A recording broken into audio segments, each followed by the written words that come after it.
Cerno, une anti-enquête. Épisode 82. Il est 9h du matin et je vais dans le village natal d'Estelle d'Anjou, en Bourgogne.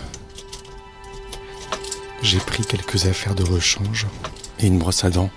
On sait jamais si je dois passer la nuit là-bas. Je sais pas trop ce que je vais y trouver. Évidemment, j'ai pas préparé mon reportage parce que je laisse le hasard faire les choses. Navigation JC-sur-Ouche. JC-sur-Ouche a été sélectionné. Le guidage a été démarré. La justice, elle a fait son travail, ça y est, c'est fini, non? C'est comme si on parlait à nouveau de Marie Bénard, l'empoisonneuse. Oh oui. Ouais. Non, il n'y a aucune raison de parler de ça sans arrêt. Non, je connais pas du tout cette dame, j'ai jamais entendu parler d'ailleurs. Le passé ne revient pas. Elles sont toutes mortes d'ailleurs. Toutes. Quand vous passez de l'autre côté, vous avez plus besoin d'argent. D'accord. Boum, boum. Allô Teresa ? Ich heiße Thorsten Wolleck. Hein? Bah écoutez, là je vais chercher un paillasson pour l'immeuble. C'est pas vrai. Pourquoi les gens ils tuent? Moi c'est Julien. Est-ce que c'est un aliéné? Josette. On verra bien où cette histoire me mène. On verra bien. Si vous ressentez le besoin de comprendre, Cerno. il faut aller au bout. 3, 2, 1. Je rebranche mon micro. Il est midi passé. J'ai quitté l'autoroute. Je suis sorti à Dijon. Et là, on n'est plus qu'à 8 km et demi de JC-sur-Ouche. Il fait très beau. La température extérieure est de 7,5 degrés. Préparez-vous à tourner à gauche. Et je suis dans une campagne vallonnée, très belle. Il y a un rapace qui passe devant mon pare-brise. Qui se douterait que cette campagne assez douce, un peu endormie, a un quelconque rapport avec cette vieille affaire criminelle, l'affaire Thierry Paulin. Et pourtant, Estelle d'Anjou est évidemment un maillon essentiel de cette affaire, puisqu'elle est une victime, et de surcroît la première victime de la deuxième série de crimes. Et qu'elle venait d'ici, donc. JC-sur-Ouche, ça y est, j'y suis. Je sais pas comment je vais être accueilli dans ce village. J'ai l'impression d'être dans Twin Peaks. Préparez-vous à tourner à gauche.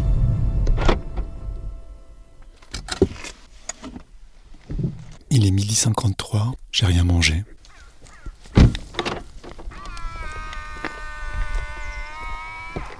C'est très très silencieux.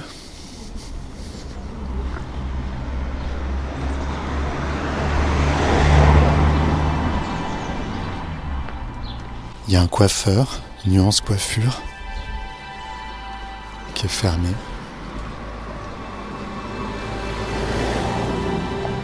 Je passe devant la mairie, qui est fermée. Il y a une petite fontaine.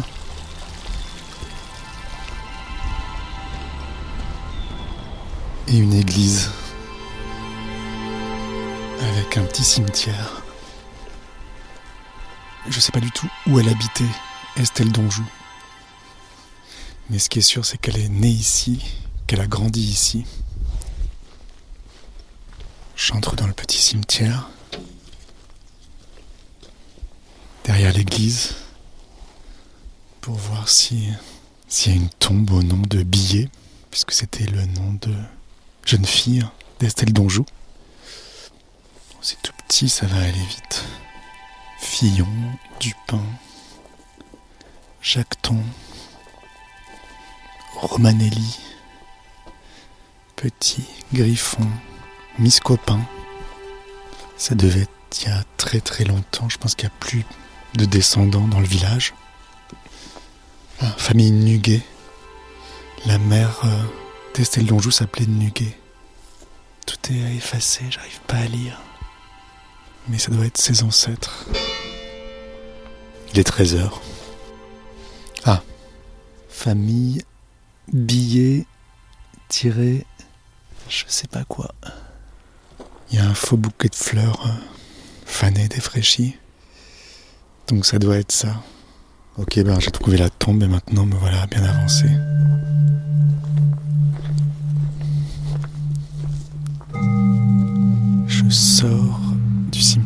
me retrouve devant l'église. C'est ici qu'elle a dû être baptisée, se marier. Estelle Donjou. Jusqu'à présent, j'ai croisé personne. Il y a un monument aux morts devant la mairie, je vais aller lire. À la commune de Gissé-sur-Ouche, à ses enfants morts pour la patrie, 1914-1918. Le premier nom, c'est Nuguet Edmond, 1886-1914. C'est sans doute un cousin d'Estelle, qui est mort à la guerre. Il était de 10 ans son aîné. Donc je suis dans la rue principale. Peut-être qu'Estelle Donjou est née dans l'une de ces maisons. Et en fait, je suis sur les traces d'une femme qui est née il y a 125 ans, ici. Et je me demande ce qui reste d'elle dans ce village. J'ai l'impression que c'est un village où il fait bon vivre, mais c'est pas fou quand même. Je prends une petite rue. Et là, je vois 2 jeunes femmes qui transportent un petit meuble pour enfants. Bonjour. Excusez-moi de vous déranger. Je fais un petit documentaire. Oui. Et je veux savoir s'il y a des gens qui connaissent un peu l'histoire du village, s'il y a un peu des anciens ici. Oui, il faudrait aller voir. Alors moi non, parce que moi je suis là que depuis 2013, mais il faut aller voir une dame qui habite au bord de l'Ouche, là. Marie-Jo, alors j'ai pas son nom. Et elle a des petites infos sympas. Alors c'est la maison au volet rouge. Au volet rouge. Ouais, là vous prenez le chemin aux vaches, ça s'appelle ici. Et vous allez atterrir sur l'Ouche et le canal. Moi je m'appelle Julien, et vous ? Adeline. Il y a une bonne ambiance dans ce village ? Ah oui, ah bah oui, c'est super ici. Donc je descends une petite ruelle, enfin c'est un chemin. Et là je vois la rivière ça doit être l'Ouche. L''ouche. Et justement je me sens un peu louche avec mon micro. Il y a un petit pont. Et devant le pont, il y a effectivement une maison avec des volets rouges. Ça doit être ici qu'habite Marie-Jo. Il n'y a personne chez Marie-Jo, on dirait. Ah, bonjour. Vous êtes Marie-Jo ? Oui, c'est Adeline qui m'a conseillé de venir vous voir, la dame. Vous voyez qui c'est, Adeline ? Je m'appelle Julien, je viens de Paris, en fait, parce que je fais une petite enquête. Je suis venu ici à... Je pars à Dijon. Vous partez à Dijon ? Ben oui. Ah zut, qu'est-ce que vous allez faire ? C'est mon problème. Oui, pardon. En fait, je cherchais quelqu'un qui connaissait un peu l'histoire du village. Ben oui. Je la connais un peu, mais j'ai pas le temps, là. Vous revenez quand ? Ce soir. Mais... Ce soir ? Est-ce que je peux vous poser juste une question ? Mais ce n'est pas indiscrète. Non. La famille... Qui, vous ? Je m'appelle Julien Cernobori. Oui. Je suis documentariste. Ouais. Et je fais des émissions de radio, des reportages, voilà. Vous êtes méfiante ? Un peu. Ouais. En fait, il y avait une famille Billet qui habitait ici dans le temps, au début du XXe siècle. Peut-être. Vous avez jamais entendu parler ? Peut-être un peu ma mère, mais sans plus. Hein. Ouais, vous voyez pas ? Vous savez pas où ils habitaient ? Non. D'accord. Ok. Et vous, comment ça se fait que vous connaissiez bien l'histoire du village ? Parce que je suis la 4e génération qui habite cette maison. Ah. Et c'est un bon village ? Pour moi, oui. Ouais. Voilà, je suis désolée, j'ai un rendez-vous à 16h à Dijon. Peut-être que je repasserai demain, si vous acceptez que je vienne vous voir. Si c'est pour parler de JC, pourquoi pas. Ok, merci beaucoup alors. Bon après-midi, au revoir. Très sympathique cette dame. Même si elle se tenait à une bonne distance de moi, elle avait des yeux très bleu, ciel. J'entends des enfants au loin. Je vois Marie-Jo qui part avec sa voiture, une Peugeot blanche. Je suis sur le pont qui traverse l'Ouche. C'est bien sûr un pont qu'a dû emprunter Estelle Donjou. J'aperçois un monsieur assis sur un banc avec un chat gris qui vient se frotter contre lui. Bonjour monsieur, excusez-moi de vous déranger. Je vous dérange pas ? Je vous vois assis sur un banc au bord de l'Ouche, Oui. avec un chat qui se frotte contre vous. Ah bah c'est un petit chat du coin, là. Dès qu'il me voit, il vient. Il est mignon, hein. Ouais. Mais il doit guetter les oiseaux le long du canal, parce qu'il est tout le temps en position de chasse le long du canal. Ah. Il a un pelage assorti à votre pull. Ah oui, mais c'est pas à moi le chat. D'accord, vous venez souvent ici? Oh, je fais ma balade tous les jours pratiquement. Là, je vais jusqu'à l'écluse, je reviens. Faire un peu d'exercice. Hein. Tous les jours? Oh oui, enfin quand il fait beau, quoi. Ouais. Comment vous vous appelez? Moi je m'appelle Julien. Ben, moi je m'appelle Gilbert. Enchanté. Voilà. Vous habitez dans le village? Voilà, j'habite là depuis 50 ans pratiquement. D'accord. Qu'est-ce qui vous a amené ici? Ben, mon boulot. Ouais.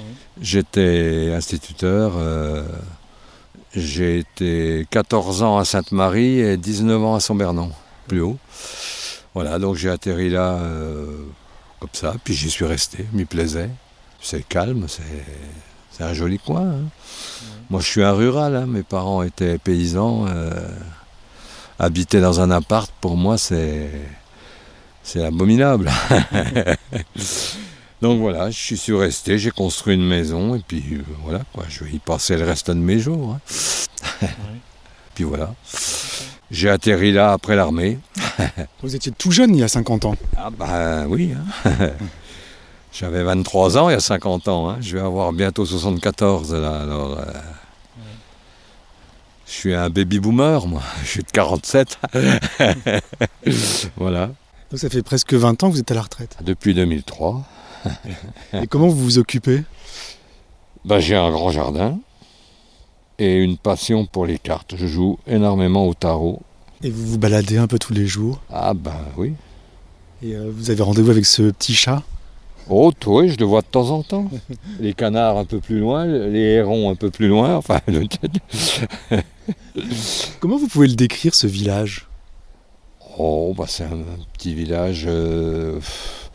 Il y a beaucoup de monde l'été, hein, parce que c'est quand même joli. Voilà. Il y a 350 habitants, hein, c'est pas immense. Voilà quoi. Est-ce que vous connaissez une famille qui a vécu ici à la fin du 19e siècle et au début du 20e qui s'appelait Billet? Non. Ça vous dit rien? Non. Et la famille Nuguet? Non plus. Il n'y a pas de ces gens-là, je pense pas ici. Hein. Non. Non, j'ai pas connu ces gens-là. Ouais. Et il y a 100 ans, c'était comment, vous croyez?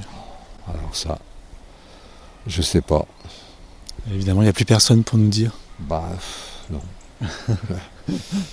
Les anciens sont partis. Hein. Ouais. Ça vous rend triste? Oh, chacun son tour. Hein. Faut bien y passer un jour ou l'autre. Hein. Vous avez peur de la mort? Oh, pas vraiment, non. J'étais inquiet du temps où j'avais des responsabilités familiales. Maintenant que j'ai plus de responsabilités familiales, ma foi, ça viendra quand ça viendra. Hein. Ouais. Oui, en fait, cette dame qui a vécu ici, en fait, elle s'appelait Estelle Billet. Non, j'ai pas connu. Et après, elle a vécu à Paris et je fais un long documentaire, en fait, sur une affaire criminelle qui a eu lieu dans les années 80 et c'était une des victimes, en fait. Donc c'est pour ça que je la cherche. L'affaire Thierry Paulin, ça vous dit quelque chose? Non. La plus ancienne du village, enfin une des plus anciennes qui est née, elle, dans le village, elle habite à côté du café, là. Vous pouvez aller lui demander si vous voulez. Hein. Madame Racouchot. Racouchot. Oui, et son nom de jeune fille, c'est Cazotte, et c'était parent aux Cazotte de la Révolution. C'est qui?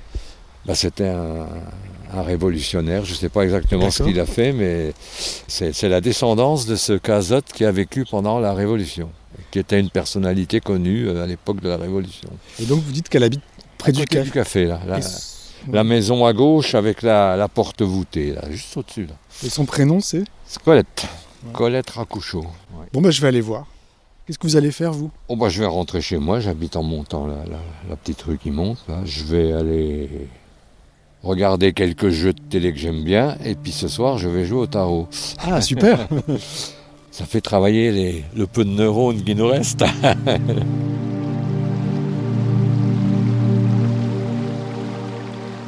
Je retraverse l'Ouche. Je vais aller voir Colette maintenant. J'aime beaucoup ce petit jeu de piste.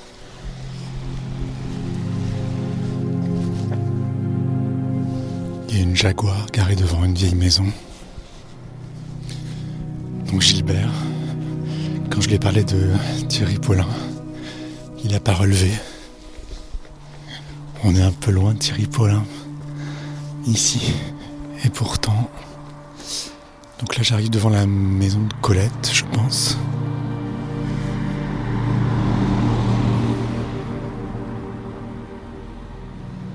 Je passe le petit portillon.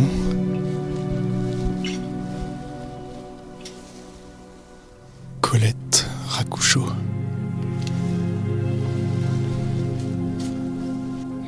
J'entends quelqu'un qui arrive.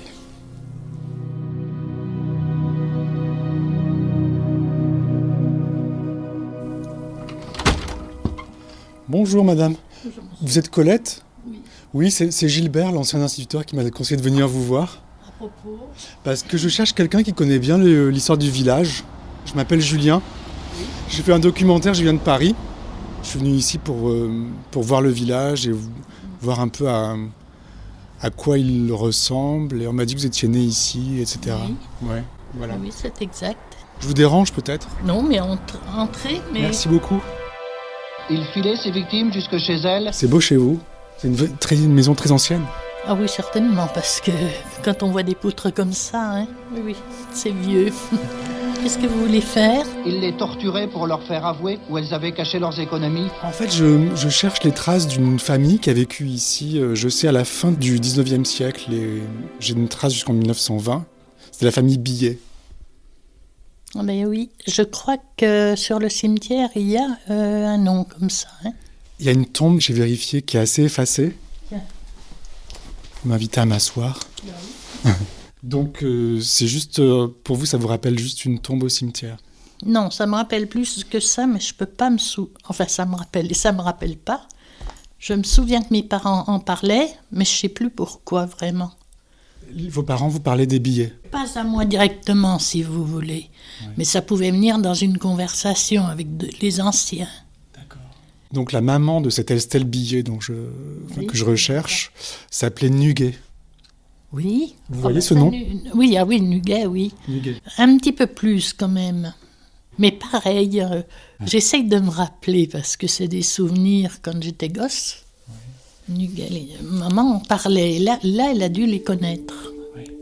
Je peux plus me raccrocher à quoi que ce soit pour dire ah bah oui tiens c'est ça. Comment ça se fait ? Parce que ça devait pas m'intéresser. Oui. Quand vous êtes enfant, vous entendez des mots, des noms. Oui. Si vous n'êtes pas en contact avec, ça passe. Hein. Vous êtes né ici, donc Gilbert m'a dit que vous étiez né en 1944. Oui, mais il est indiscret. Comment c'était ici pendant votre enfance ? Merveilleux. Ouais. Très, très différent. J'ai appris à faire du patin à roulettes sur la route. Ouais. On va essayer donc maintenant. Il y a beaucoup de passages. Oui, de la luge. Quand on sortait de l'école, il y avait beaucoup de neige. Donc on faisait de la luge sur la route et tout ça, c'est interdit maintenant. Il faut des terrains de sport, alors qu'à l'époque, on grimpait dans les bois. On jouait tous ensemble, garçons, filles, petits, grands. Les grands s'occupaient des petits. C'est pour ça que vous dites merveilleux ? Oui. C'est parce que l'enfance était libre ? Oui. Oui, c'était... Il y avait des bons côtés, puis comme tout, hein, ça avait aussi ses mauvais. Quels étaient les mauvais côtés ? Oui, lesquels ? Bonne question. Aller chercher de l'eau, parce qu'il n'y avait pas d'eau dans les maisons. Aller aux toilettes dans les jardins. Oui, ça remonte. Hein. C'était un village où on vivait bien. Je veux parler du niveau de vie. Quel était le niveau de vie du village ? Oh, plutôt pas miséreux du tout, mais peut-être pas très riche hein, non plus. Mais plus évolué en général que les alentours. Plus évolué ? Oui, je sais, quand mes sœurs, qui étaient beaucoup plus vieilles que moi, allaient se baigner, ils nageaient, garçons, filles, personne n'y faisait attention. Alors que dans les autres villages, il arrivait très souvent que c'était pas bien, il fallait pas que la fille se montre en maillot de bain, alors que JC était déjà libre pour ça. Il y avait une mentalité particulière ici. Un peu, oui.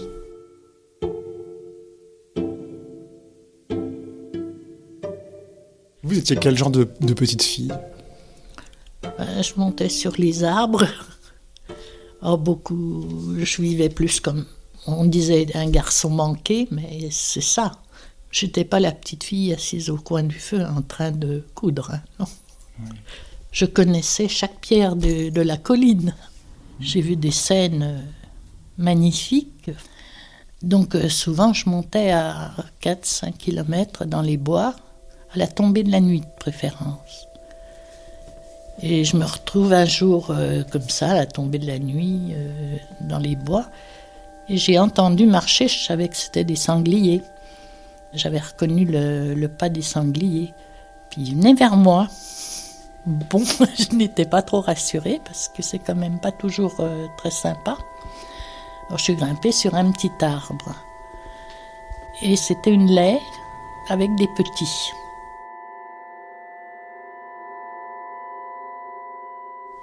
Des petits marcassins, il y en avait 4-5. Elle m'a regardée, j'étais perchée sur un petit arbre. Et elle a emmené ces petits marcassins. Elle a dû les cacher ou je sais pas. Elle est revenue seule. On s'est encore observé. Et au bout d'un moment, les petits marcassins, longtemps, les petits marcassins sont revenus. Elle est partie avec les... Elle a dû se demander qu'est-ce que faisait. Quelle drôle de bête avait grimpé sur un arbre. Elle me regardait, mais sans vouloir me faire de mal. Elle était aussi curieuse que moi. C'est pour ça que je dis qu'il faut aller dans la nature. Mais il faut y aller seul, il faut y aller sans chien, sans bruit. Imaginez que j'ai été là-bas sur mon arbre et que le téléphone est sonné. Ça enlevait toute la magie de la chose. Tout le coteau était plein d'arbres fruitiers, de vignes, de choses comme ça.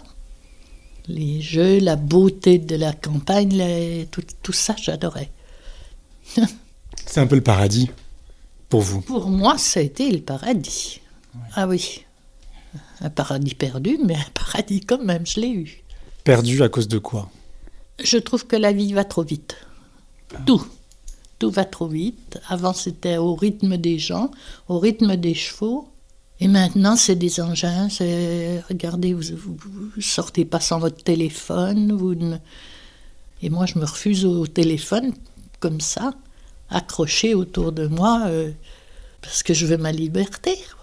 Et puis on avait de la liberté, cette sensation d'être libre.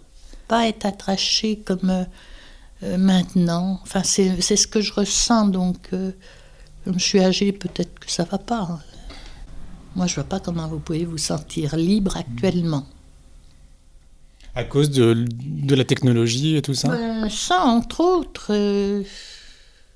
Puis, la sécurité aussi.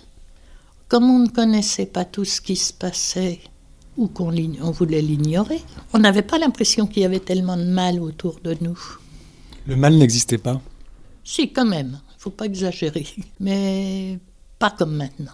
Sous quelle forme? Une bonne fessée. Si, puis il y avait des enfants qui étaient obligés de travailler, il y avait quand même...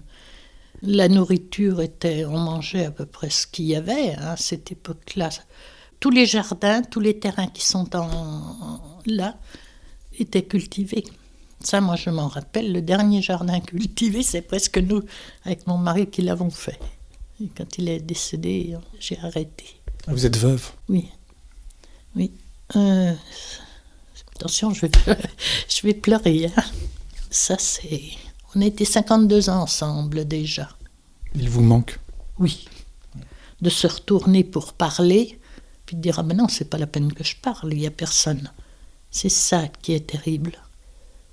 Et moi, j'ai jamais su m'en sortir. Non, je n'y arrive pas.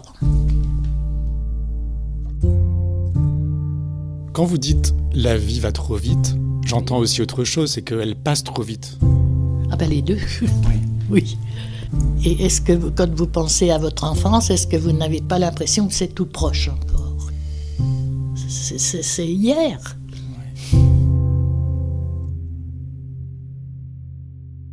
Comment vous allez aujourd'hui? Ça va, mais j'ai une petite pension, puisque je n'ai pas travaillé, c'est normal. Pourquoi ? J'avais pas fait d'études comme il faut, puis j'avais pas envie. J'ai des filles. Alors ça, par contre, qui sont merveilleuses, qui viennent, et filles, petits-enfants, tout ça. Mais moi, ce que j'aimerais, c'est pouvoir remonter dans la colline. Vous voyez, c'est des choses tout simples, hein. Aller chercher des champignons. Et vous ne pouvez plus ? Non, je peux plus, je peux plus respirer. D'avoir un peu trop fumé, entre autres.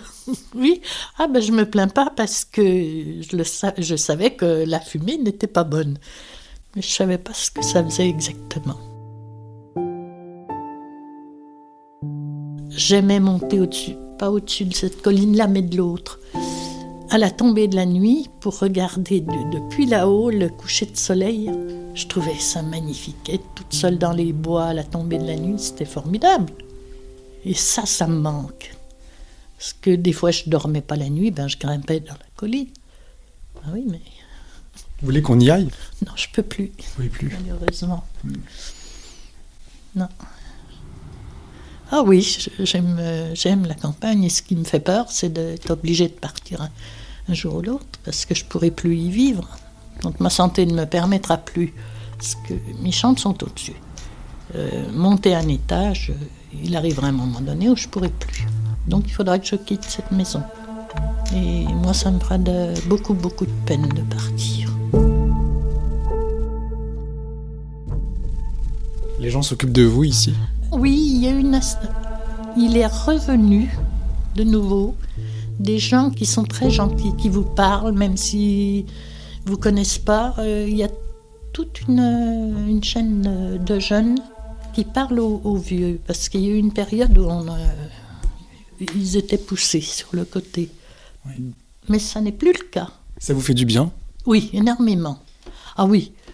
Oui, plutôt que de rester toute seule, moi je vais me promener, je suis sûre que quelqu'un va me parler.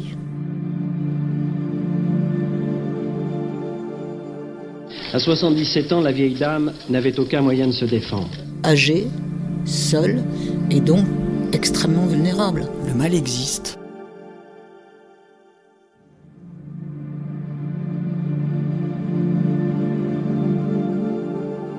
Je travaille entre autres sur une personne qui s'appelait Estelle Billet et qui est née ici en 1896, qui s'est mariée ici en 1920 et qui ensuite est morte à Paris en 85. Pourquoi vous faites une étude sur ces personnes ? Je fais un long documentaire. C'est pas très drôle à dire, j'ai pas forcément envie de vous le dire, mais c'est sur une affaire criminelle en fait. Ah, voilà. Dites-moi voir laquelle ? L'affaire Thierry Paulin. Non. Peut-être, mais... C'était un tueur en série dans les années 80. Et c'était à Paris ? C'était à Paris dans le 14e. Et donc la victime, Estelle Billet, est née ici, à JC-sur-Rouge. C'est pour ça que je suis venu ici. Pour voir dans quel contexte cette femme a pu grandir. Il n'y a qu'une personne, celle d'Aidé Renier, qui pourrait peut-être se rappeler.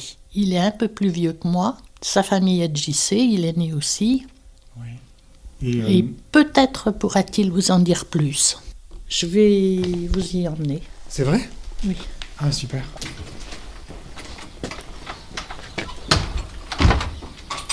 Pardon. Merci. Il y a un beau soleil. Oui, mais il va se coucher, vous voyez, quand il est là-bas. C'est qui Dédé ? Ses parents étaient cultivateurs à JC. Puis lui, je ne sais même pas quel métier il a fait. D'accord. C'est un copain à vous ? Non. C'est un monsieur que je connais depuis ma naissance, forcément. Mais non, c'est pas vrai. On entend des bruits d'oiseaux. Je ne sais pas si cette maison et puis la petite du coin, là, c'était pas chez elle, Madame Nuguet. Ah, Madame Nuguet, avec le balcon, là ? Oui. D'accord. Mais je suis pas sûre, parce que moi je l'ai quand même pas connu. Ici, il y avait le maréchal Ferrand. Ça, c'était la boulangerie. Là. En bas, c'était la farinière. D'accord. Le lavoir, on allait laver. Oui, couvert. Ah oui, ça valait mieux. Vous avez connu cette époque-là où vous alliez laver au lavoir ? Ah oui, j'ai lavé longtemps. Plus personne ne l'utilise maintenant. Non. On a une vieille maison. Enfin, une vieille maison. C'était la gare de Barrière. Ici ? Oui. Le chemin de fer passait là. Qu'est-ce que ça vous fait de vous balader dans ce village ? Je revois beaucoup toutes les choses. Vous avez des images du passé qui se superposent ? Oui, oui, oui. J'aime bien. Donc on entre dans la cour d'une maison. Je sais pas comment il va nous recevoir, hein, s'il va vouloir même. Mais... Bébé. Oui. Bonjour. Ah, bonjour. Bonjour monsieur. Ce monsieur, il cherche des renseignements sur chez Billet. Est-ce que tu te rappelles ? Non, c'est un nom qui me dit quelque chose, mais je vois pas qui c'est. Bon, je vois pas du tout. Ah ben c'est fini, hein. Comment ? Ils sont morts depuis longtemps. Oui, oui, oui. Et vous avez Nuguet. Nuguet. Ah, les Nuguets ? Ils habitaient où, tu sais ? C'était dans le dessus, là-bas, vers l'église, mais... Vers l'église ? Oui. D'accord. Qu'est-ce que tu t'en rappelles ? Tu te rappelles Il y a un de nom quoi ? comme ça, mais je vois pas du tout si c'était vers l'église ou un peu plus... C'était dans le coin, là. Ah mais, bon oui. Vous êtes né en quelle année, monsieur ? Comment ? Vous êtes né en quelle année ? 32. 32 ? Oui. D'accord. Il y avait déjà plus les billets, vous pensez qu'il n'était déjà plus là ? C'est des noms que je vois. J'étais sûrement jeune. Oui, oui. C'était il y a longtemps ? Ah ben oui, j'ai encore allé à l'école. C'était le bon temps, ça, pour vous ? C'était pendant la guerre. Mais enfin, on était habitués. Vous étiez habitué à la guerre ? Oui, oui, oui. Mais t'es si vieux que ça ? Non, je suis de 32, mais oui, du mois de janvier. Et comment vous allez, monsieur ? Comment vous allez ? Oh ben, pas trop mal, jusqu'à présent, ça va, quoi. Mais ma femme est morte il n'y a pas longtemps, alors ça m'a foutu un coup. Ah. Ouais. Ma femme. Chacun son tour. Et oui. Et là, vous coupez du bois ? Ah ben, c'est pour allumer le poêle, je fais un peu de feu. Ouais. Pour avoir un peu de chaleur et un peu de compagnie. Et puis ça m'occupe. Oui, d'accord. Vous êtes bien ici ? Oh ben, ma femme, oui, je suis bien. J'ai toujours été là, quoi. Je suis pas né ici, je suis né à Dijon, mais enfin. Et c'est un bon village ? Oh ben, ma femme, oui, je plains pas. Voilà. Bon, ben merci beaucoup d'aider alors. De rien. C'est calme, hein ? Maintenant, parce qu'il fait froid. J'ai l'impression que dans ce village, il y a de la gentillesse. Oui, parce que j'en parle souvent, parce que ça a beaucoup d'importance pour moi. Parce que je pense que le lieu dans lequel on grandit influence le caractère quand même. Si vous me dites qu'ici c'était merveilleux, c'était la liberté, c'était merveilleux pas pour tout le monde. Non, certainement pas, parce que vous aviez quand même des cultivateurs qui travaillaient, femmes ou hommes, et puis qui, pour pas grand-chose. Hein. C'était dur. C'était des petits cultivateurs, il y avait 4-5 vaches, il y avait 3 chevaux, c'était très dur. Donc tout n'était pas rose pour tout le monde. Et puis la maladie.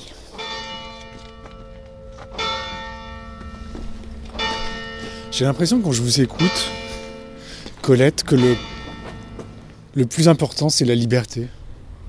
Je pense que oui. Liberté de penser, liberté d'agir. Oh, c'est très important. À condition de ne pas embêter les autres, bien sûr. Oui, moi j'ai toujours aimé ça. La liberté. Ah oui. L'instituteur m'a dit que quelqu'un de votre famille était un grand révolutionnaire. Ah, Jacques Cazotte. Ah oui, on y a coupé le cou. C'était qui ? Jacques Cazotte, c'était un ancêtre. Un peu noble, un peu... Il n'était pas pour couper le cou du roi, au contraire, il a essayé de le sauver. Mais on lui a coupé quand même, à 72 ans. Oui. Donc vous avez des origines nobles. Ça veut rien dire. Parce que la noblesse, vous savez très bien que... d'ailleurs, il ne portait pas de deuil. Hein. Pas de particules. Et cette particule, souvent, était le nom du village, du lieu où ils étaient. C'était rien d'autre. Hein.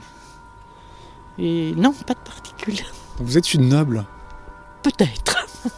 Mais non. Ça ne... Pour qu'on vous coupe le cou, c'est pas la peine. Moi, je me sens mieux comme ça. On voit la lune. Déjà, le soleil se couche. Vous êtes venu 10 ans en retard. Vous auriez trouvé encore des gens qui étaient au courant de bien. Parce alors que là, tout a changé.